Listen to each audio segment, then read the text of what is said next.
Après avoir enregistré les achats, les ventes, la banque, heu, les opérations diverses, après que vous ayez fait votre rapprochement bancaire, il convient de procéder au lettrage. Alors le lettrage, c'est quoi? C'est une notion extrêmement importante en comptabilité qui permet en fait tout simplement de repérer les opérations qui ont fait l'objet d'un règlement de celles qui n'ont pas encore fait l'objet d'un règlement. Alors, tout d'abord, je marque l'opération en question qui s'appelle le lettrage.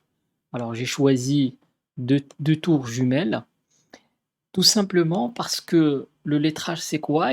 Le lettrage, c'est vraiment une opération d'abord, j'ai presque envie de dire visuelle, qui consiste à repérer si une opération a fait l'objet d'un règlement, voire des fois d'un règlement fragmenté, segmenté.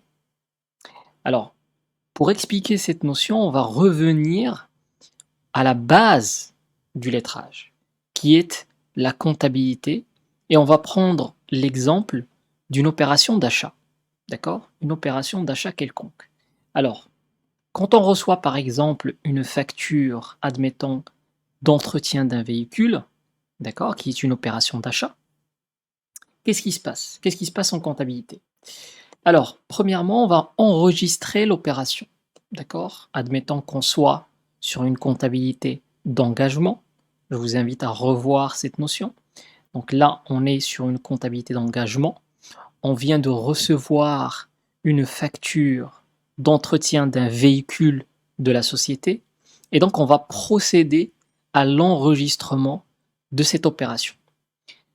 Alors, premièrement, bien évidemment, on enregistre la, la date, d'accord? La date de l'opération. Admettons qu'elle soit le 10 janvier 2019. D'accord? Bon. Alors, je la mets ici. OK?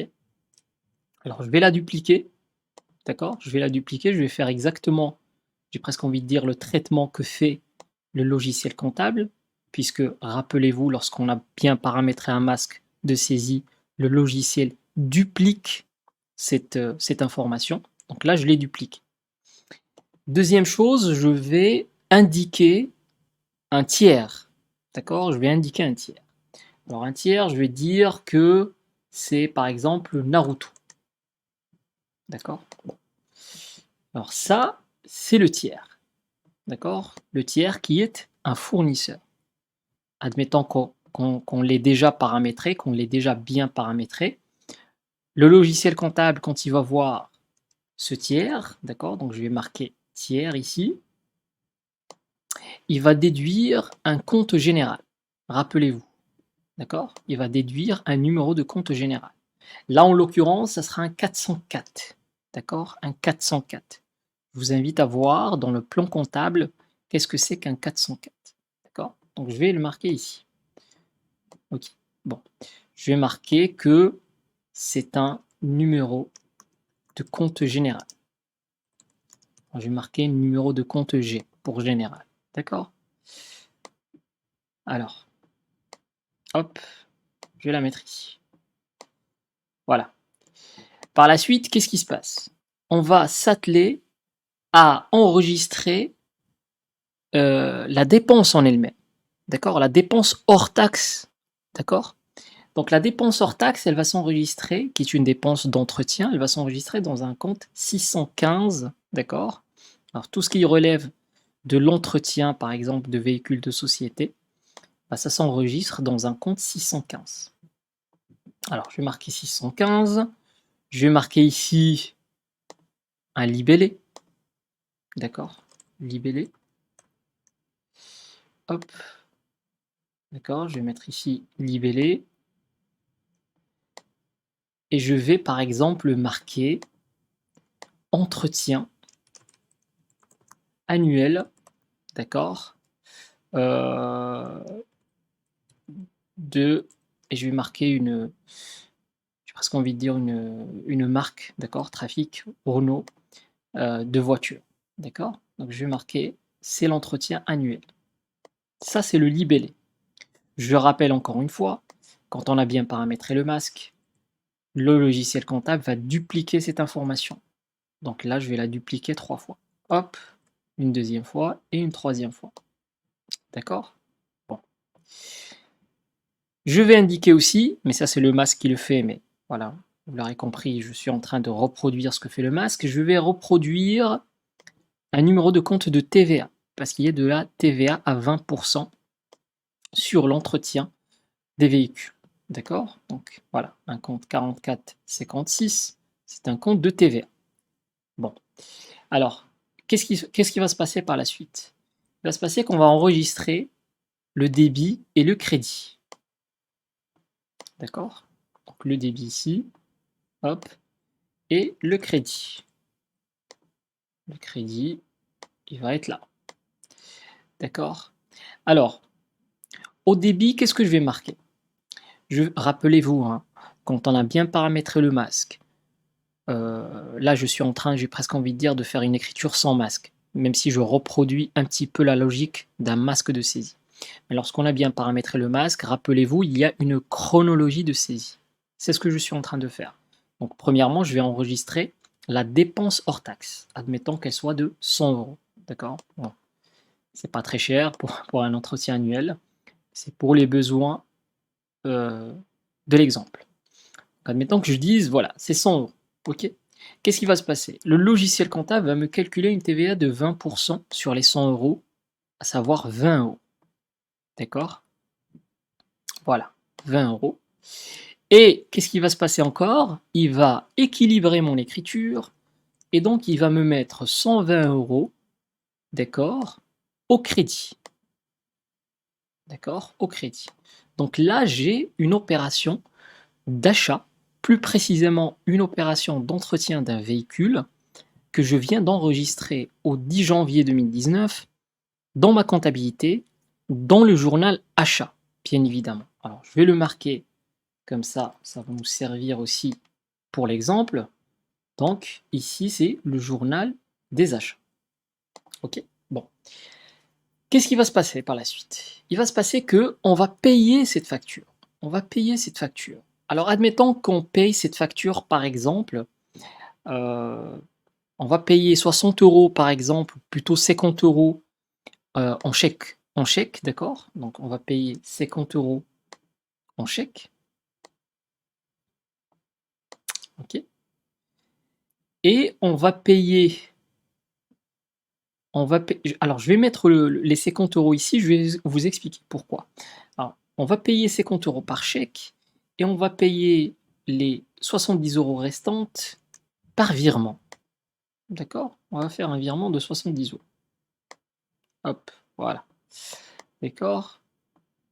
Alors, je rappelle que ces deux opérations, à la fois le chèque et à la fois le virement, on va les retrouver où? Bien évidemment, dans notre journal de banque. D'accord? Parce que l'opération de virement, en fait, on aura l'information, bien évidemment, lorsqu'on aura saisi le relevé bancaire. Et le chèque, on aura l'information lorsqu'on va procéder à la saisie des talons de chèque. Parce que je rappelle que les talons de chèque sont saisis puisqu'on considère qu'une fois que le chèque est fait, que c'est un paiement comptant. D'accord? Bon. Alors, je vais marquer chèque, CHQ pour chèque, ok, juste pour garder l'information ici. Donc ça, c'est un chèque. Et les 70 euros, je vais marquer vire pour virement. D'accord? Et donc, 70 euros sont un virement. Ok? Bon. Alors, le lettrage, c'est quoi? Le lettrage, c'est quoi?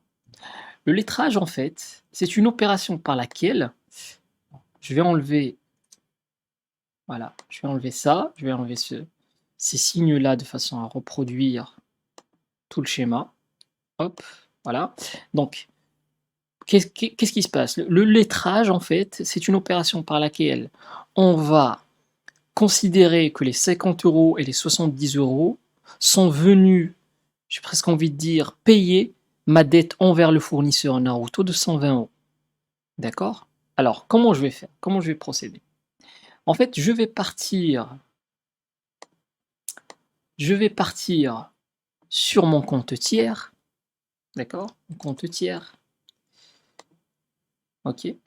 C'est ce qu'on va voir ensemble, en pratique sur le logiciel. Donc je vais partir sur mon compte tiers, qui est Naruto, bien évidemment. Alors je vais marquer Naruto, voilà.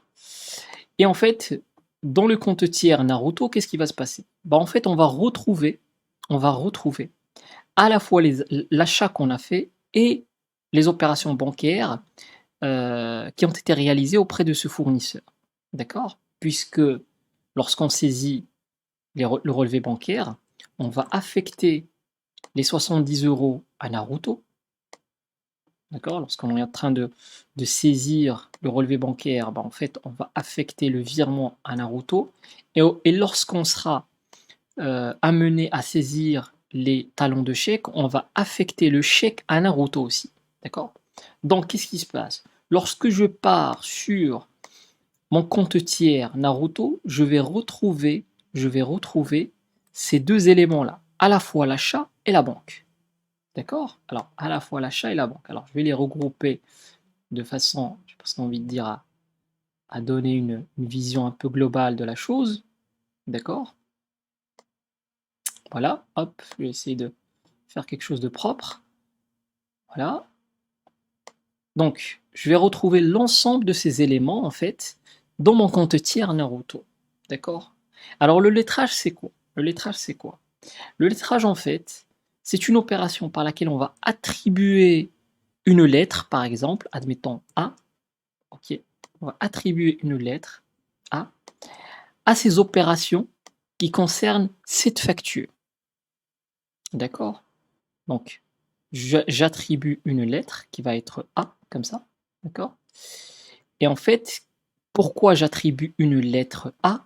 C'est pour dire au logiciel et à moi-même et à toutes les personnes qui ont besoin de cette information, c'est-à-dire l'information de comment a-t-on payé les 120 €, on va leur dire tout simplement que les 120 € ont été payés à la fois par chèque pour 50 € et à la fois par virement pour 70 €.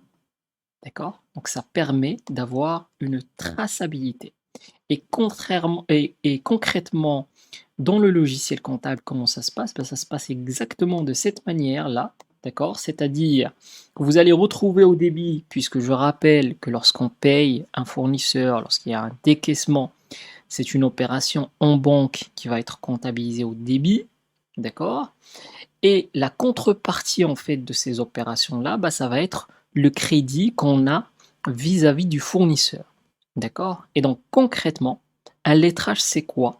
C'est une opération par laquelle on va attribuer des valeurs alphanumériques des fois, d'accord? Ça peut être A1 par exemple, à des opérations en fait qui ont été de part et d'autre, qui sont égales bien évidemment, qui concernent la même facture, d'accord? La même facture, qu'elle soit d'encaissement ou de décaissement, parce qu'on fait du lettrage à la fois sur les achats, mais aussi sur les ventes, vous l'aurez compris.